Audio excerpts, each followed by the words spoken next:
آپ کو بتایا تھا کہ پاپولیشن ڈے پر بھی ہم بات کریں گے. ویسے تو وہ کل ہے, کل ہمارا شو نہیں ہوتا, تو سوچا آج ہی اس پر بات کر لیتے ہیں. تو آپ کو بتاتے چلے کہ بھارت دنیا میں آبادی کے لحاظ سے پہلے نمبر پر ہے, چین دوسرے نمبر پر ہے, امریکہ تیسرے نمبر پر ہے, انڈونیشیا چوتھے نمبر پر ہے, اور پاکستان آبادی کے لحاظ سے دنیا میں 5ویں نمبر پر آتا ہے. پاکستان کی کل آبادی تقریباً 25 کروڑ سے زائد, اور ایک اندازے کے مطابق ملک کی آبادی 2050 تک 39 کروڑ تک پہنچ سکتی ہے.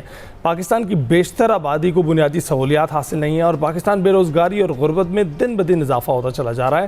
پاکستان کی کل آبادی کا 60% سے زائد نوجوانوں پر مشتمل ہے, اور آبادی میں بے ہنگم اضافے کے باعث نوجوانوں کی کثیر تعداد غربت, عدم مساوات, بے روزگاری اور انسانی حقوق کے خلاف ورزیوں کا شکار ہے, جس کی وجہ سے اس پر بات کرنا بہت ضروری ہے. بات کرنے کے لیے عامر یوسف صاحب ہمارے ساتھ موجود ہیں, سماجی کارکن ہیں. بہت بہت شکریہ عامر صاحب. گڈ مارننگ, کیسے آپ؟ اللہ کا شکر, میں خیریت سے ہوں. عامر صاحب, جو یہ دن منایا جاتا ہے بیسیکلی اس کا مطلب تو اویئرنیس کریٹ کرنا ہی ہے کہ جو آبادی میں اضافہ ہے وہ فخر کی بات نہیں ہے بلکہ فکر کی بات ہے. لیکن انفارچونیٹلی ایک ٹیبو ہے, یہ جو ٹاپک ہے اس پر زیادہ ڈسکشنز نہیں ہوتی, اس کو اتنا کامنلی ڈسکس نہیں کیا جاتا. آپ کو کیا لگتا ہے کتنا زیادہ امپورٹنٹ ہے کہ اس پر بات کی جائے اور اویئرنیس کریٹ کی جائے کہ فیملی جو پلاننگ ہے وہ کتنی زیادہ امپورٹنٹ ہے؟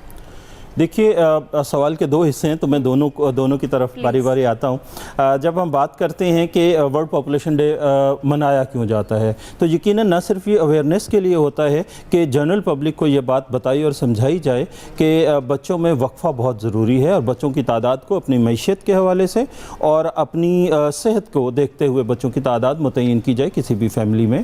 اور اس کے ساتھ ساتھ یہ بہت ضروری ہوتا ہے کہ آپ ماں کی صحت کو مد نظر رکھیے, کیونکہ مسلسل پریگننسیز کی وجہ سے اس کی صحت ڈاؤن ہوتی چلی جاتی ہیں.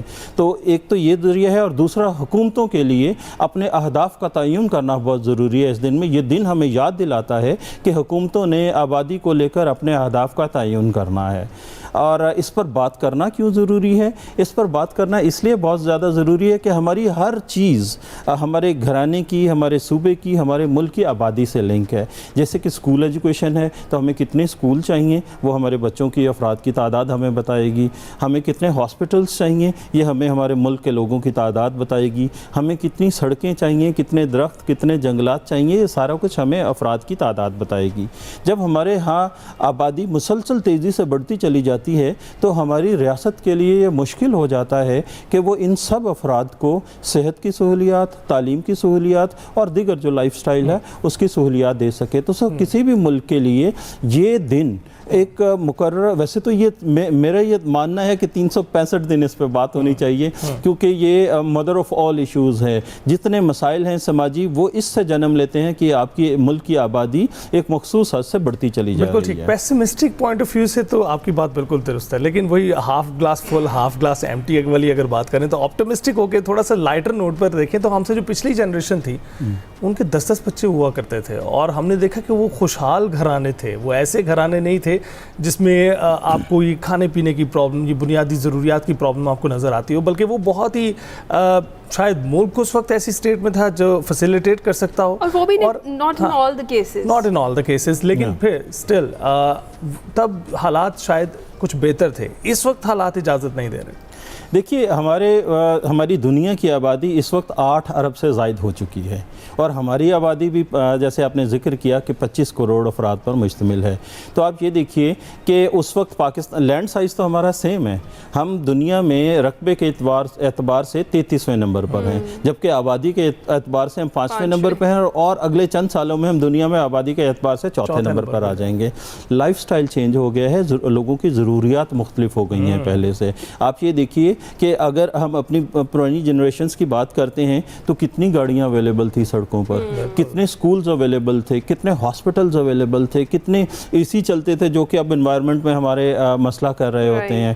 تو اس وقت انوائرمنٹ کا ایشو اتنا زیادہ نہیں تھا, اور زندگی سادہ تھی. لیکن اب اگر آپ نے اپنا لائف سٹائل چینج کر لیا ہے اور لوگوں میں اویئرنیس زیادہ آ گئی ہے, اگر آپ بہتر ایجوکیشن لینا, اس وقت آپ یہ بھی دیکھ لیجئے کہ پھر شرح تعلیم کیا تھی, ماؤں کی مرنے کی شرح اموات جو ہے وہ کتنی زیادہ تھی, انفرٹ مورٹیلٹی ریٹ کتنا تھا, تو وہ بھی تو نہیں ہوتا, دستیاب نہیں ہوتا تھا نا اس وقت. ایک اندازے کے مطابق جو ابھی ہم ذکر بھی کر رہے تھے کہ 2050 تک 39 کروڑ تک پہنچ جائے گی آبادی ہماری, اور پھر اگر اسی ریشو سے ہم چلتے رہتے ہیں اور اس میں سے قریباً 25 کروڑ جو ہیں وہ بے روزگار ہوں گے, روزگار کی تلاش میں ہوں گے, اور جو بنیادی بیسک فیسلٹیز ہیں وہی میسر نہیں آئیں گی. تو کتنا امپورٹنٹ ہے اس کو ڈسکریج کرنا کہ ان پلانڈ بچے اور فیملی پلاننگ زیادہ ضروری ہے. اور کیا آپ کو لگتا ہے کہ گورنمنٹ کو کچھ اسٹرکٹ ایکشنز بھی لینے چاہیے, یا کوئی قانون سازی اسپیسیفکلی ہونی چاہیے, یا پھر اویئرنیس اتنی اس حد تک دے دیں کہ وہ کافی ہو؟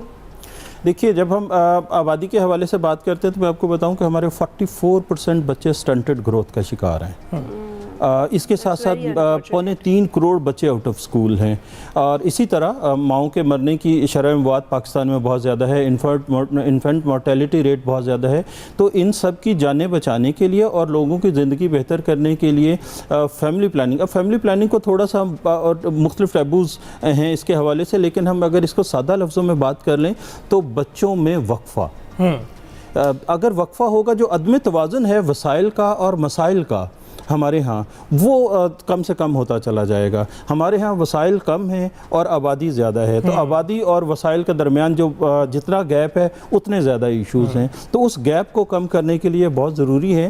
اور اس کے ساتھ ساتھ میں یہ سمجھتا ہوں کہ تعلیم ایک بہت امپورٹنٹ رول پلے کرتی ہے, کیونکہ جتنی پڑھی لکھی مائیں ہیں, جتنے پڑھے لکھے باپ ہیں, یہ سب کانٹرسیپشن کی طرف جاتے ہیں اور زیادہ یوٹیلائزیشن ہوتی ہے. مگر ہمارے ہاں کیونکہ شرح تعلیم بہت کم ہے اور ماؤں کی شرح جو تعلیم ہے وہ بہت کم ہے, تو اس کو زیادہ کرنے کی ضرورت ہے. اچھا عامر صاحب, ایک سوال جو ذہن میں آ رہا ہے وہ یہ کہ بھارت پہلے نمبر پر, چین دوسرے نمبر پر, امریکہ تیسرے نمبر پر. آبادی کے لحاظ سے تو یہ تینوں ممالک جو ہیں وہ ہم نے دیکھ لیا پہلے دوسرے تیسرے نمبر پر آپ یہ بھی تو دیکھیے کہ معیشتیں بھی تو ویسی کی ویسی ہیں. آبادی کی یوٹیلائزیشن ایسی ہے جس میں آپ جو ہے ہیومن ریسورس اتنا زیادہ یوٹیلائز کر پا رہے ہیں, اس کو چینلائز کر پا رہے ہیں, تو کیا اس کی ڈائریکشن نہیں بدلی جا سکتی جس سے یہ بہتر طور پر یوٹیلائز ہو سکے؟ دیکھیے, ڈائریکشن یقیناً بدلنے کی ضرورت ہے, اس میں کوئی دو رائے نہیں ہے, لیکن بات یہ ہے کہ یہ ایک ایسا مرحلہ ہے, ایک ایسا عمل ہے سماجی تبدیلی کا جو کہ بہت وقت لیتا ہے. اگر آج ہم کہیں ٹھہر کر, رک کر اپنے اطراف میں جائزہ لے لیں اپنے وسائل کا اور اپنی آبادی کو چینلائز کرنا شروع کریں, تو یہ بھی ایک ٹائم ٹیکنگ پروسیس ہے. یس, آبادی کو, ہیومن ریسورس کو چینلائز کیا جا سکتا ہے, مگر اگین ہم اپنے وسائل کو کس حد تک بڑھا سکتے ہیں یہ بھی دیکھنے کی ضرورت ہے. ہر چیز کی ایک لمٹ ہے, اور ہمارے وسائل کی بھی ایک لمٹ ہے, اس کو بھی چینلائز کرنے کے لیے ہمیں اپنی لمٹس کو دیکھنا ہوگا, اور ہمیں کہیں رک کر اپنی ہماری آبادی کا دباؤ ہمیں ہر شعبہ زندگی میں نظر آتا ہے. آپ یہ صحیح کہہ رہے ہیں. اچھا, یہ جو 16 رکنی نیشنل پاپولیشن کونسل بنائی گئی ہے جو بڑھتی آبادی ہے اس کو کنٹرول کرنے کے لیے, وفاقی حکومت نے یہ بنائی ہے, آپ کو لگتا ہے کہ یہ تھوڑا لیٹ ہو گیا اسٹیپ, اس سے پہلے یہ میجرز جو ہیں وہ لیے جانے چاہیے تھے, یہ بر وقت ہے؟ بیکاز وی آل نو کہ ایٹم بام سے بھی بڑا بام ہے یہ پاپولیشن بام,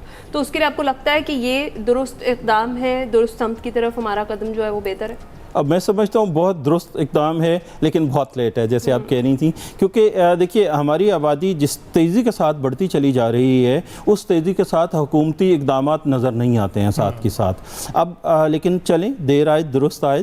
اب نیشنل پاپولیشن کونسل جو بہت ہائی پاورڈ ہے, جیسے خود وزیر اعظم ہیڈ کریں گے اور چاروں صوبوں کے وزرائے اعلیٰ اس کا حصہ ہیں, اے جے کے پرائم منسٹر ہیں, گلگت بلتستان کے سی ایم ہیں, اور دیگر حکومتی وزراء اس کا حصہ ہوں گے. تو یہ میں سمجھتا ہوں کہ ایک درست اقدام ہے. اور اس کے ساتھ ساتھ اسلامی نظریاتی کونسل نے جو توازن کی ایک پالیسی اختیار کی ہے کہ ہمیں اپنے وسائل اور اپنی آبادی کے درمیان ایک توازن قائم کرنا ہے, تو وہ ایک ہمیں ایک ایڈڈ ایڈوانٹیج ہے کہ حکومت نے یہ ایک اقدام بھی لیا ہے کہ توازن کا ایک نظریہ دیا ہے جس کے ذریعے ہم اپنی آبادی اور وسائل میں توازن قائم کر سکتے ہیں. بہت بہت شکریہ ہم سے گفتگو کرنے کے لیے. ایک پوائنٹ یہ بھی ہے کہ چائنا کی اگر بات کریں آبادی زیادہ ہے تو انہوں نے بھی 1 چائلڈ پالیسی متعارف کروائی تھی اپنی معیشت کو ٹریک پر لانے کے لیے. تو یہ بہت بہت ضروری ہے کہ آپ بھی اپنی معیشت کو, اپنے ڈومیسٹک ایشوز کو مد نظر رکھ کر ٹریک پر لے کر آئیں. بریک کے بعد حاضر ہوں.